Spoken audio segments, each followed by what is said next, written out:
काँग्रेसची उमेदवारी यादी जाहीर झाली आहे। 39 उमेदवारांची पहिली यादी जाहीर करण्यात आली आहे। राहुल गांधी केरळमधल्या वायनाडमधून निवडणूक लढणार आहेत, तर केरळमध्ये सगळ्या विद्यमान 14 खासदारांना तिकीट मिळालेलं आहे। छत्तीसगडचे माजी मुख्यमंत्री भूपेश बघेल, राजनांदगावमधून कर्नाटकमध्ये उपमुख्यमंत्री डी.के. शिवकुमार यांचे भाऊ डी.के. सुरेश यांना ही उमेदवारी देण्यात आली आहे।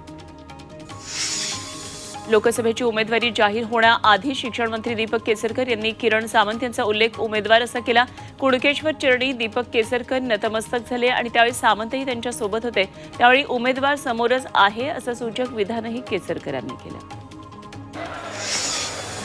उद्योगमंत्री उदय सामंत यांनी नाव न घेता उद्धव ठाकरेंवर मोठा आरोप केलाय। जामनगरच्या लग्नामध्ये काही लोक अंबानींच्या नाही तर अदानींच्या विमानानं लँड झाली असा टोला त्यांनी ठाकरेंना नाव न घेता लगावला। सामंतांच्या या दाव्यामुळे चर्चांना उधाण आलंय। मुख्यमंत्री शिंदेंनी पुराचा दाखला देत माजी मुख्यमंत्री उद्धव ठाकरेंना नाव न घेता टोला लगावला। कोल्हापूरच्या पुरात जनावरांना वरच्या मजल्यावर नेणारे कुठे आणि 26 जुलैच्या मुंबईच्या महापुरात वडिलांना सोडून 5 स्टार हॉटेलमध्ये राहणारे कुठे असा टोला त्यांनी नाव न घेता ठाकरेंना लगावला। हातकणंगले लोकसभेतून शिवसेनेचा उमेदवार मीच असेल असा दावा धैर्यशील मानेंनी केला। शिवसेनेच्या विद्यमान 13 खासदारांना तिकीट मिळेल असं आश्वासन मुख्यमंत्र्यांनी दिलं, त्यामुळे जागा वाटप निश्चित झाल्यावर उमेदवारी मिळेल असा विश्वास धैर्यशील मानेंनी व्यक्त केला।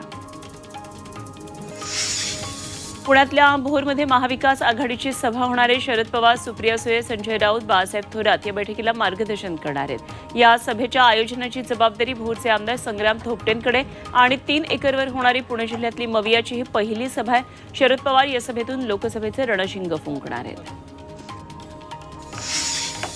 नवनीत राणा यांनी लोकसभा निवडणुकीचा प्रचार सुरू केलाय। नवनीत राणा या भाजप पक्षात प्रवेश करणार असल्याची जोरदार चर्चा आहे। मात्र भाजप पक्ष प्रवेश आणि उमेदवारी घोषित होण्याच्या आधीच त्यांनी प्रचाराचा नारळ फोडलाय।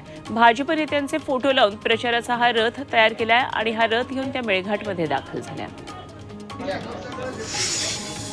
बाळासाहेब थोरात यांची कन्या जयश्री थोरात या राजकारणामध्ये सक्रिय झाल्यात। अहमदनगरच्या संगमनेर तालुक्यामधल्या युवक काँग्रेसच्या तालुकाध्यक्षपदी नियुक्ती होत असताना कार्यकर्त्यांशी संवाद साधला। बाळासाहेब थोरात यांना मुख्यमंत्री बनवण्यासाठी काम करतोय अशी प्रतिक्रिया त्यांनी दिली।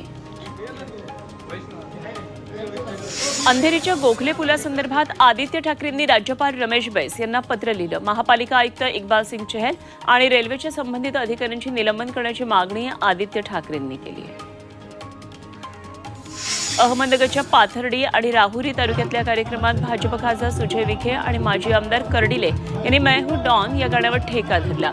मात्र गाण्याच्या माध्यमातून प्रतिस्पर्धी उमेदवारांना विखे आव्हान देत असल्याची चर्चा सध्या सुरू आहे। तर आपल्या आवडीचं हे गाणं असून लोकांच्या आग्रहासाठी डान्स केला असं विखे यांनी सांगितलं।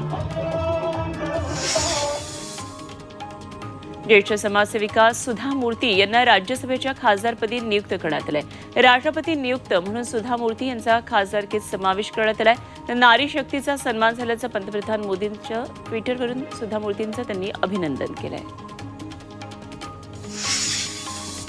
निवृत्त विशेष पोलीस महानिरीक्षक मकरंद रानडे यांची राज्य माहिती आयुक्तपदी नियुक्ती करण्यात आली आहे। पोलीस महानिरीक्षक पदासह त्यांनी राज्यातल्या अमरावती, पिंपरी चिंचवड, मुंबईसारख्या प्रमुख शहरांमध्ये काम केलंय। पुण्यामध्ये पोलीस उपायुक्त तर पिंपरी चिंचवडमध्ये सहाय्यक आयुक्तपदी ते कार्यरत होते। ठाणे शहरामध्ये ते अपर पोलीस आयुक्त होते। राज्यातल्या वाढत्या गुन्हेगारीवरून अब की बार गोळीबार सरकार अशी टीका करत गृहमंत्री म्हणून फडणवीस अपयशी असल्याचा टोला सुप्रिया सुळेंनी लगावला आणि यावर फडणवीसांनी सुळेंना प्रत्युत्तर दिले। मावळचा गोळीबार झाला तेव्हा सरकार काय होतं असा उलट सवाल विचारत फडणवीसांनी सुळेंवर निशाणा साधला। घरगुती सिलेंडरच्या दरात करण्यात आलेली कपात ही जुमला असल्याची टीका खासदार सुप्रिया सुळे यांनी केली। 1000 रुपये किंमत असताना महिला ओरडत होत्या तेव्हा किमती का कमी केल्या नाहीत असा सवाल त्यांनी केला आणि त्याचबरोबर 400 रुपयांना सिलेंडर द्या अशी मागणीही त्यांनी केली।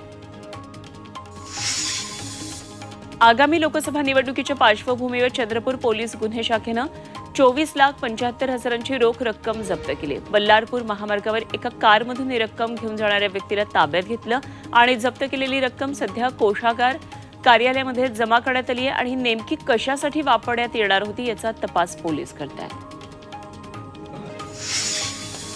शिर्डीतल्या साईबाबा संस्थानच्या माजी विश्वस्तांना धमकीचे फोन आल्याचा आरोप विश्वस्तांनी केला आहे। तर साईबाबा संस्थानचे अध्यक्ष आशुतोष काळे आणि काँग्रेस, राष्ट्रवादी काँग्रेस तसंच शिवसेनेच्या कोट्यातल्या 10 विश्वस्तांनी हायकोर्टाच्या विश्वस्त मंडळ बरखास्ती विरोधात सुप्रीम कोर्टामध्ये याचिका दाखल केल्या होत्या।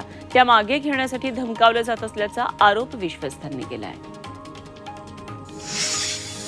सोलापूरमध्ये भीमा पाटबंधारे विभागानं पंढरपूर नगर परिषदेला पाणीपट्टी थकबाकीची नोटीस दिली। 5 दिवसांमध्ये थकबाकी भरा, अन्यथा पाणीपुरवठा खंडित करण्याचा इशारा देण्यात आला। नगर परिषदेकडे तब्बल 376 लाखांची थकबाकी आहे आणि त्यामुळे जर का पाणीपुरवठा खंडित झाला तर होणाऱ्या गैरसोयीला विभाग जबाबदार नसणार आहे, असंही त्यांनी स्पष्ट केलं। पुण्यामध्ये युवा मोर्चानं नमो चषक 2024चं आयोजन केलं होतं आणि या अंतर्गत कोथरूड मतदारसंघात विविध स्पर्धांचं बक्षीस वितरण समारंभ चंद्रकांत पाटील यांच्या उपस्थितीत संपन्न झाला। यावेळी सोहळ्याचं उत्तम नियोजन केल्याबद्दल चंद्रकांत पाटील यांनी चक्क आपल्या हातातलं घड्याळ काढून सरचिटणीस दीपक पवार यांना बक्षीस म्हणून दिलं। नागपूरमध्ये बांधकाम किटचं वाटप करण्यात आलं। इमारत आणि इतर बांधकाम कामगार कल्याणकारी मंडळाकडून साहित्याचं वाटप केलं। किट घेण्यासाठी मोठी गर्दी उसळली। गर्दीवर ताबा मिळवण्यासाठी पोलिसांना पाचारण करावं लागलं। पुढचे 4 दिवस नोंदणीकृत कामगारांना साहित्य वाटप होणार आहे। महिला दिनानिमित्त उपमुख्यमंत्री देवेंद्र फडणवीसांनी मोठी घोषणा केली। देवेंद्र फडणवीसांनी आपल्या नावामध्ये बदल केला। यापुढे फडणवीसांच्या नावामध्ये आईचं नावही वडिलांच्या नावासोबत लागणार आहे। तेव्हा यापुढे देवेंद्र सरिता गंगाधरराव फडणवीस असं माझं नाव असेल, असं फडणवीसांनी जाहीर केलं। नमस्कार, मुंबईतील बांद्रामध्ये महिला दिनानिमित्त मुंबई पोलिसांकडून जागर स्त्रीत्वाचा सन्मान कर्तृत्वाचा हा कार्यक्रम झाला। निर्भय पथकातील महिलांचा यावेळी सन्मान करण्यात आला। यामध्ये मोठ्या संख्येनं महिला पोलीस अधिकारी उपस्थित होत्या आणि या दरम्यान जनजागृती आणि सांस्कृतिक कार्यक्रमांचं सादरीकरण करण्यात आलं। चंद्रपूर जिल्ह्यामध्ये मनरेगा मजुरांचं वेतन गेल्या 6 महिन्यांपासून रखडलंय। जिल्ह्यातल्या 40,000 मजुरांचं वेतन रखडलंय। सध्या तलाव, खोदकाम, शेतबांध, बंदिस्ती यासारखी विविध कामं सुरू आहेत। मात्र मजुरांना वेतन मिळालं नसल्यानं त्यांना आर्थिक संकटांना सामोरं जावं लागतंय।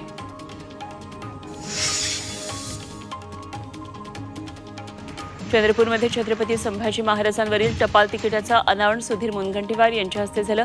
यावेळी छत्रपती शिवाजी महाराजांच्या दुर्मिळ पत्रांच्या पुस्तकाचं अनावरण झालं।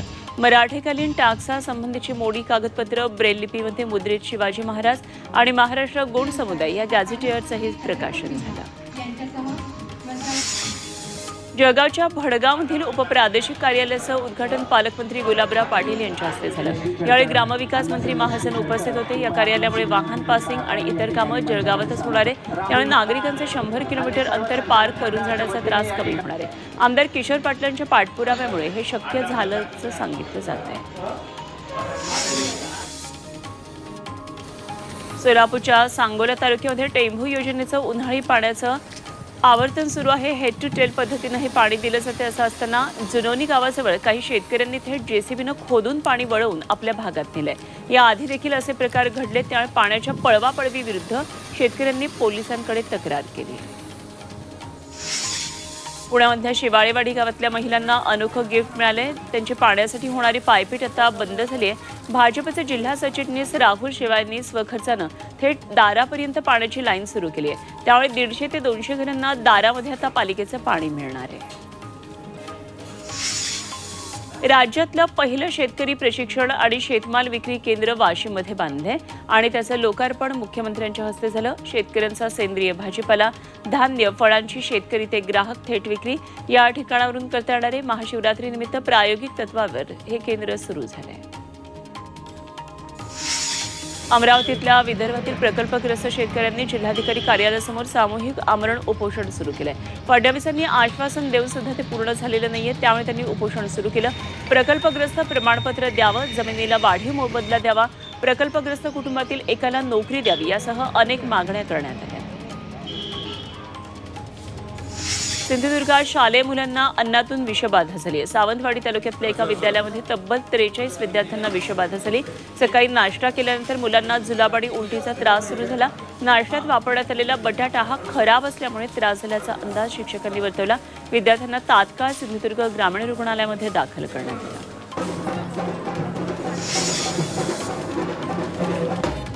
रायगडमध्ये महाडचे ग्रामदेव श्री वीरेश्वर महाराजांच्या छबिना उत्सवाला प्रारंभ झालाय। या उत्सवासाठी ग्रामदेवी जागमाता वीरेश्वर मंदिरामध्ये येण्याची परंपरा आहे आणि त्यानुसार देवीच्या पालखीची मिरवणूक काढली जाते। यामध्ये नगाराच्या ठेक्यावर उंच सासण काठ्या नाचवण्यात आल्या। या उत्सवाची सांगता 12 मार्चला मोड जत्रेनं होणार आहे।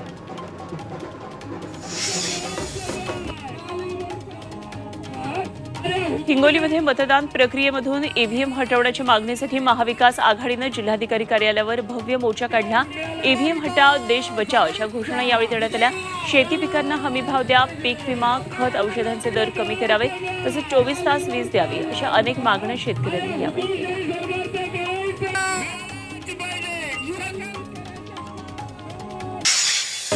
चंद्रपूरच्या कोरपना तालुक्यामध्ये दुर्मिळ काळविटांचं दर्शन झालं। जिल्ह्यामध्ये केवळ 150 ते 200 काळवीट हरणं आहेत आणि त्यामुळे वन्यजीव प्रेमींनी या भागाला संरक्षित क्षेत्र करण्याची मागणी केली।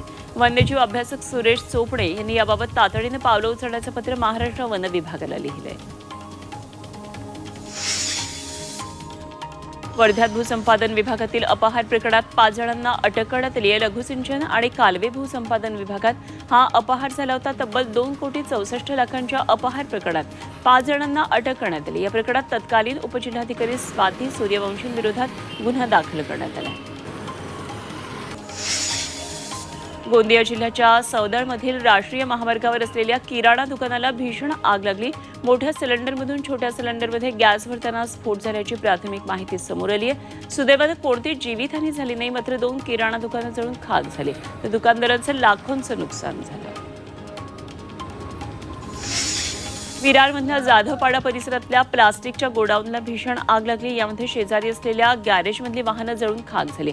सुदैवानं कुठली जीवितहानी झाली नाही। या भागात मोठ्या प्रमाणात प्लास्टिकचा साठा असल्यानं ही आग वाढली। या घटनेची माहिती मिळताच अग्निशमन दलानं घटनास्थळी पोहोचून आगीवर नियंत्रण मिळवलं।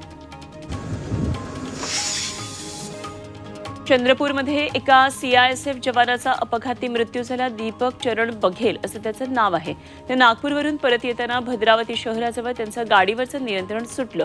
पुलाच्या कठड्याला धडकून गाडी खाली पडली आणि त्यात गाडीनं पेट घेतला। वेळेत बाहेर पडू न शकल्यानं दीपक यांचा होरपळून मृत्यू झाला। अकोला अकोट महामार्गावर जीप आणि ऑटोची टक्कर होऊन अपघात झाला। अकोट ग्रामीण पोलिसांची जीप आणि प्रवासी ऑटोची धडक झाली आणि यामध्ये ऑटो चालक गंभीर जखमी झाला। इतर प्रवासी किरकोळ जखमी आहेत। जखमींवर रुग्णालयात उपचार सुरू आहेत। रिक्षाच्या समोरच्या भागाचा पूर्णपणे चुराडा झाला आणि पोलीस जीपचं देखील नुकसान झाले।